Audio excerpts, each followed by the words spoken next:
فمن رغب عن سنتی فلیس منی، تو سنو جس نے میری سنت کی انکار کیا وہ مجھ میں سے نہیں ہو سکتا ہے، وہ محمد رسول اللہ کو ماننے والا نہیں ہو سکتا۔ جب مجھ کو نہیں مانو گے تو پھر جنت میں وہ جا نہیں سکتا ہے۔ نبی کی اتباع، نبی کی سنت، نبی کی پیروی کرنا ضروری ہے۔ آپ نے باقاعدہ فرما دیا فمن رغب عن سنتی فلیس منی، نبی کی اتباع ہر معاملے میں آپ کو کرنا ہوگا۔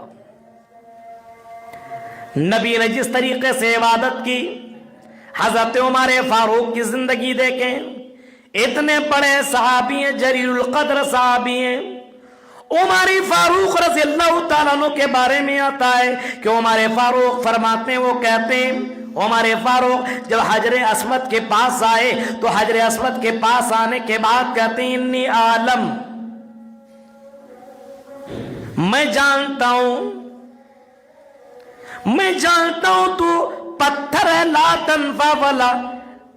تضر، تو نہ فائدہ پہنچا سکتا ہے نہ نقصان پہنچا سکتا ہے۔ میں جان رہا ہوں اس بات کو کہ تو فائدہ اور نقصان کا ذرہ برابر مالک نہیں ہے، لیکن اے پتھر سن لے،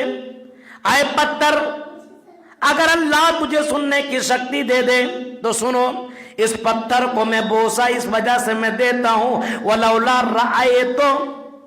اگر میں نبی کو بوسہ دیتے ہوئے نہ دیکھتا، چومتے ہوئے حجر اسود کو نہ دیکھتا تو میں کبھی بھی حجر اسود کو بوسہ نہ دیتا،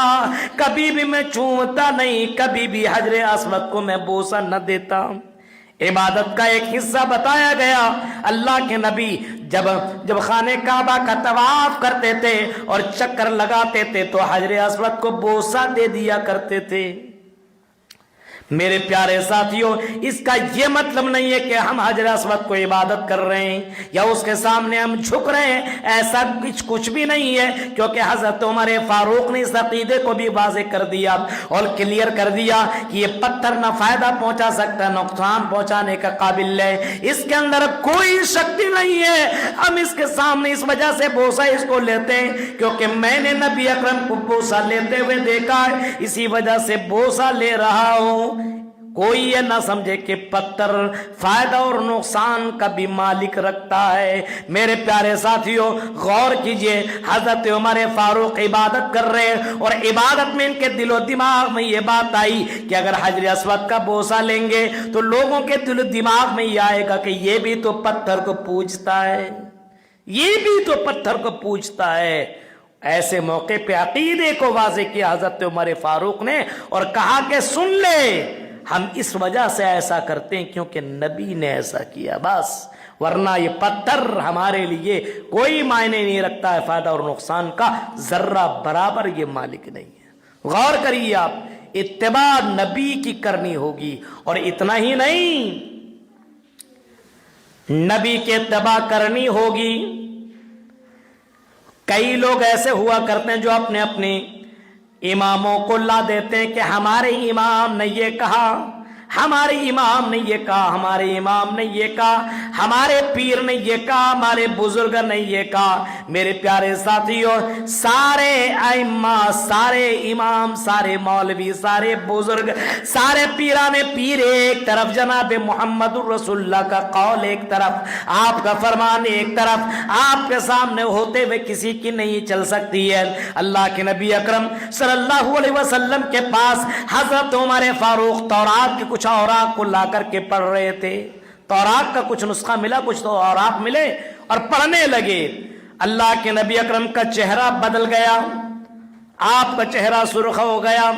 عمر فاروق نے اللہ کے نبی کو دیکھا اور دیکھنے کے بعد کیا دیکھنے کہ اللہ کے نبی کا چہرہ بگڑا ہوا ہے، بالکل سرخ ہو چکا ہے۔ اللہ کے نبی کہتے ہیں سنو، آئے عمر ابن خطاب، میرے جملے کو سنو، میں جو تمہارے سامنے شریعت لے کر کے آیا ہوں وہ روشن شریعت اور پاک شریعت ہے، اس کے اندر کوئی کمی بیسی نہیں ہے. آئی عمر فاروق سنو, لو کان موسیٰ حیّن, اگر موسیٰ بھی زندہ ہوتے, حضرت موسیٰ کلیم اللہ جو اللہ سے بات کیا کرتے تھے, اتنی بڑی ہستی اور اتنے بڑے نبی بھی اگر زندہ ہوتے تو آئے عمر سن لے, ان کو بھی میری اتباع کرنی ہوتی. اماموں کو چھوڑو, ولیوں کو چھوڑو, پیروں کو چھوڑو, مولویوں کو چھوڑو, میرے پیارے ساتھیوں, اللہ کے نبی کہہ رہے ہیں اگر موسیٰ بھی ہوتے, لو کان موسیٰ حیّن, اگر موسیٰ بھی زندہ ہوتے تو ان کو بھی میری اتباع کرنی ہوتی. نبی صلی اللہ علیہ وسلم کی آ جانے کے بعد, آپ کی شریعت آ جانے کے بعد کسی کی نہیں چلے گی. اور قرآن کی اس آیت کے بعد اس بات کو تو کلیئر کر دیا گیا, الیوم اکملت لکم دینکم واتممت علیکم نعمتی ورضیت لکم الاسلام دینا. اس بات کو تو کلیئر کر دیا گیا کہ آج میں نے اسلام کو کمپلیٹ کر دیا, مکمل کر دیا. اب اس دین میں کسی کو گھٹانے اور بڑھانے کی ذرہ برابر اجازت نہیں.